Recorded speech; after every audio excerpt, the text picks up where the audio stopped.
Saludos, bienvenidos una vez más. En esta ocasión estaremos trabajando con las aplicaciones de los polinomios Fermi en física cuántica, específicamente en el oscilador armónico cuántico unidimensional. Vamos a demostrar que al resolver la ecuación de Schrödinger independiente del tiempo para el oscilador, surgen naturalmente los polinomios Fermi tras un cambio de variable dimensional, que es lo que vamos a realizar, y cómo esos polinomios multiplican una gaussiana en las autofunciones. Vamos a partir de la ecuación 1.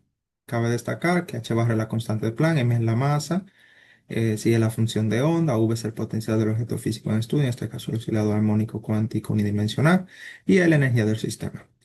Voy a hablarle un poco de la ecuación 1. Yo sé que tal vez muchos han visto la ecuación de Schrödinger estacionaria escrito de esta forma, es decir, el operador de Hamiltoniano actuando sobre la función de onda igual a energía por la función de onda. Nuestra tarea aquí es encontrar las autofunciones para el oscilador armónico cuántico y los autovalores. Esto es una autofunción, la función de onda en este caso, porque al aplicar el operador de Hamiltoniano no cambia, se mantiene igual, solo se multiplica por un número. Y ese número que se reconoce como autovalor, que en este caso es el autovalor energía, que representa la energía permitida en el sistema. Clásicamente hablando, el Hamiltoniano representa la energía total del sistema, es decir, la energía cinética más la energía potencial, pero la energía cinética en términos de momento. Entonces sabemos que el operador momento unidimensional menos la unidad imaginaria por la constante de Planck por la derivada respecto a x. Si yo sustituyo esto aquí, me queda que el operador del Hamiltoniano es menos la constante de Planck entre dos veces la masa por la segunda derivada respecto a x más la energía potencial. Al actuar esto sobre la función de onda igual a la energía por la función de onda, obtenemos esta ecuación de aquí. Esto que yo hice aquí de cambiar las variables clásicas e introducir operadores se conoce como cuantización canónica. Entonces ya sí podemos avanzar en la presentación. Entonces ya aquí yo sustituyo el valor del potencial. En esta parte de aquí obtengo la ecuación de Schrödinger ya para el oscilador armónico cuántico unidimensional, la ecuación número 2. Entonces lo que procede es a dimensionalizar esa ecuación para eliminar las cantidades físicas y que matemáticamente sea más fácil de resolver. Entonces yo introduzco estas nuevas variables. Yo digo que alfa es igual a raíz cuadrada de la masa por la frecuencia angular entre la constante de Planck por x y que Z es la energía entre h barra por la frecuencia angular. Entonces, pasamos a la siguiente diapositiva. Lo que hago es que derivo a alfa respecto a x. La derivada de x respecto a x es 1 y me queda esta expresión de aquí. Pero yo quiero obtener la segunda derivada de la función de onda respecto a x y el valor de x al cuadrado. Porque quiero escribir mi ecuación en términos de mi nueva variable alfa. Entonces también lo que hago es que aplico regla de la cadena. Es decir, la derivada de la función de onda respecto a x se puede escribir como la derivada de la función de onda respecto a alfa por la derivada de alfa respecto a x, pero la derivada de alfa respecto a x es esto que está aquí, entonces lo sustituyo y me queda esta expresión de aquí. Entonces aplico segunda derivada, nuevamente por el método de regla de la cadena, y obtengo la expresión 5. Es sencillo, aplicar la segunda derivada de nuevo, veremos que esto se va a multiplicar dos veces y por eso es que se nos va la raíz, no queda simplemente la masa por la frecuencia angular entre la constante de Planck. Lo pueden desarrollar más al paso si lo desean. Entonces también lo que hago es que aquí elevo al cuadrado a ambos lados, lo que está dividiendo pasa a multiplicar y esto de aquí pasa a dividir y me queda que x al cuadrado es igual a la expresión 6. Entonces sustituyo la expresión 5 y la expresión 6 en la ecuación 2 de Schrödinger, ya cuando sustituye el potencial del oscilador armónico cuántico. Entonces lo que hago es que elimino los términos que son semejantes, es decir, esta masa con esta masa se van, esta masa con esta masa se va, esta frecuencia angular con una de aquí se va y esta constante de Planck con una de aquí se va. Entonces después multiplico toda la ecuación que queda por menos 2 entre la constante de Planck por la frecuencia angular.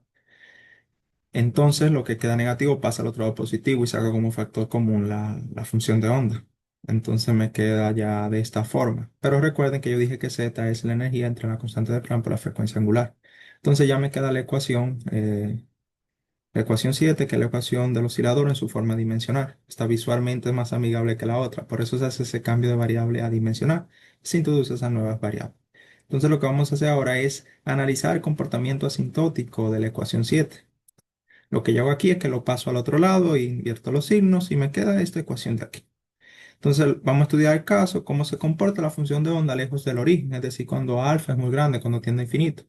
y es el término cuadrático que es el término dominante en la ecuación. Es decir, al yo comparar alfa al cuadrado con 2z, este término es despreciable, entonces yo puedo aproximar la ecuación de esta forma. Entonces yo quiero encontrar algo que al derivarlo dos veces me dé alfa al cuadrado por la función de onda. Entonces yo propongo una solución tipo exponencial. Digo que la función de onda será igual a e elevado a la k por alfa al cuadrado, por así decirlo. Entonces la derivo y eso me da 2k por alfa por e a la k por alfa al cuadrado. Y vuelvo y derivo eso, aplico segunda derivada, tengo la regla de un producto. Esto sin derivar, se puede escribir así, derivando respecto a alfa. Esto sin derivar por la derivada de lo de aquí,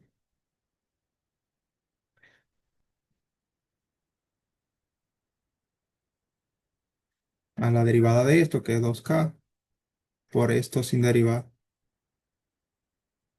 Entonces lo que hago es que realizo las operaciones indicadas, es decir, 4k al cuadrado por alfa al cuadrado, real a k, 2k por alfa al cuadrado.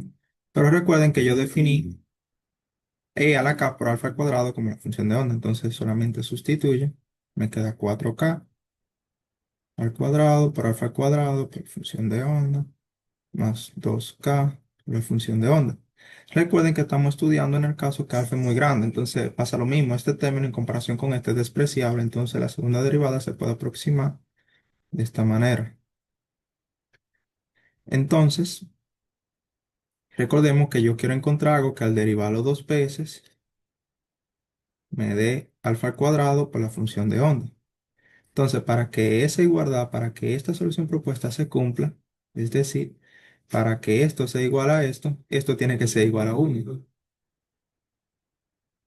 Entonces, despejando, me queda que K será igual a más o menos un medio.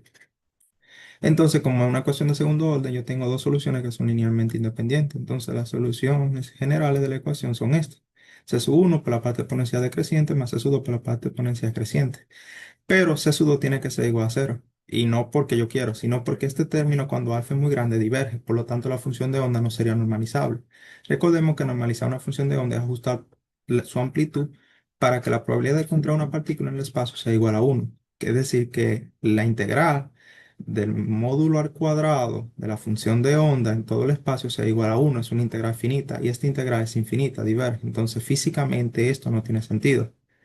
Y es por eso que se establece que en consecuencia el comportamiento asintótico físicamente aceptable de la función de onda es la exponencial elevada a negativo alfa al cuadrado entre 2 cuando alfa es muy grande. Entonces yo propongo una solución de este tipo. Multiplico ese comportamiento asintótico físicamente aceptable por una función desconocida determinada que me va a aportar la información restante. Entonces lo que hago es que derivo, aquí tengo un producto, ¿verdad? De dos funciones, aplico la regla de la derivada para el producto de dos funciones, vuelvo y derivo esa expresión, la dejo expresada así, factorizo, saco como factor común la parte exponencial. Entonces sustituyo eso en la ecuación que obtuve a dimensionar para el oscilador armónico cuántico, es decir, la ecuación 7. Entonces me queda de esta forma. Saco como factor común e a la negativa alfa cuadrado entre 2 y tengo el producto de dos cosas que es igual a cero. Esto es distinto de cero, entonces no queda más remedio que esto sea cero. Entonces lo que hago es que aquí podemos ver que alfa al cuadrado con alfa al cuadrado se cancela. Entonces queda 2z menos uno entre paréntesis por y. Todo es igual a cero. Y ya esto va tomando una forma familiar para nosotros. Es decir, si yo digo que 2z menos uno sea igual a 2n, tengo exactamente la ecuación diferencial de mí, cuyas soluciones polinómicas son los polinomios del mí, es decir, que los y de alfa que propuse en la parte de la solución son los polinomios del mí. Entonces lo sustituyo en la solución propuesta. Y como le dije anteriormente, las autofunciones, una gaussiana multiplica los polinomios del mí. Pero falta introducir una constante de normalización porque la función de onda todavía no está normalizada. Entonces, lo que voy a hacer es que la voy a introducir una constante de normalización, la voy a llamar C sub n, la voy a determinar adelante y me voy a enfocar ahora en los valores, es decir, en los autovalores. Recordemos que yo dije que 2z menos uno es igual a 2n.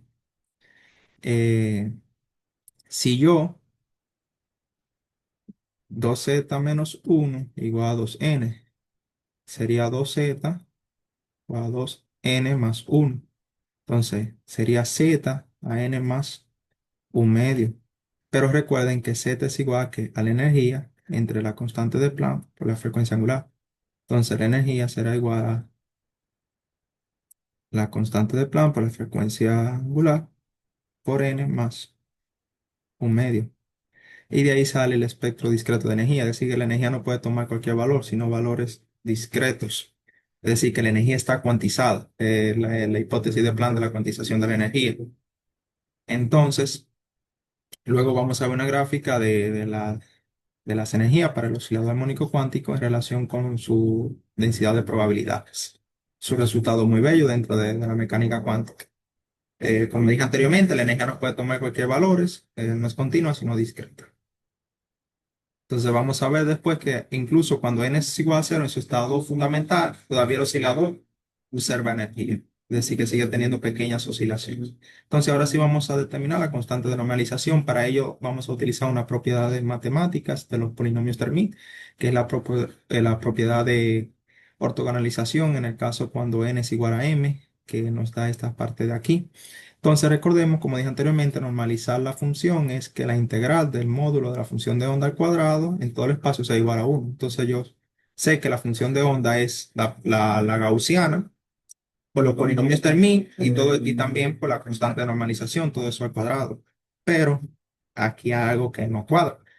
Estamos trabajando en términos de variable alfa y aquí está x, entonces tengo que hacer un cambio de variable. Recuerden que yo dije que x al cuadrado en esta parte de aquí x al cuadrado es esto, entonces lo que hago es que saco raíz cuadrada en ambos lados y ya tengo aquí despejado. Entonces la derivo respecto a alfa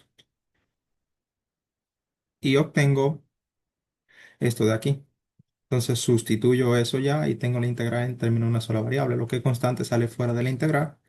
Y recordemos que esta integral de aquí, por propiedad de ortogonalización de los polinomios de Hermite, en el caso cuando n es igual a m, es esto de aquí.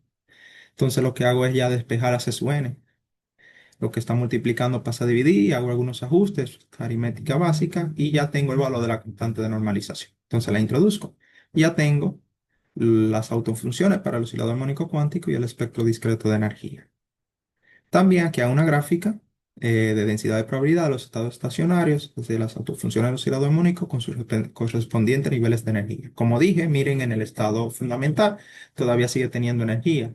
Lo que sí es que no tiene nodos. Y los nodos, en esos puntos, la probabilidad de encontrar la partícula es cero. Recuerden que ya la función de onda está normalizada. El área bajo la curva de estas regiones, el área bajo la curva de esta región es igual a 1. Y observamos que a mayor energía hay más nodos y que la probabilidad se divide en más regiones. Esto obedece a un principio, el principio de incertidumbre de Heisenberg, que la partícula no se permite saber con exactitud el momento y la posición exactamente definido de la partícula. Aquí podemos observar, como dije anteriormente, a pesar de estar en su estado fundamental, conserva energía. Entonces, esto cabe destacar que esta gráfica es del potencial que definimos para el oscilador armónico cuántico, es decir, un medio de la masa por la frecuencia angular al cuadrado por el desplazamiento al cuadrado. Entonces, bueno, hasta aquí mi parte. Espero que le haya ayudado este video y que sea de su interés. Sí, así que, de no siendo más, hasta la próxima.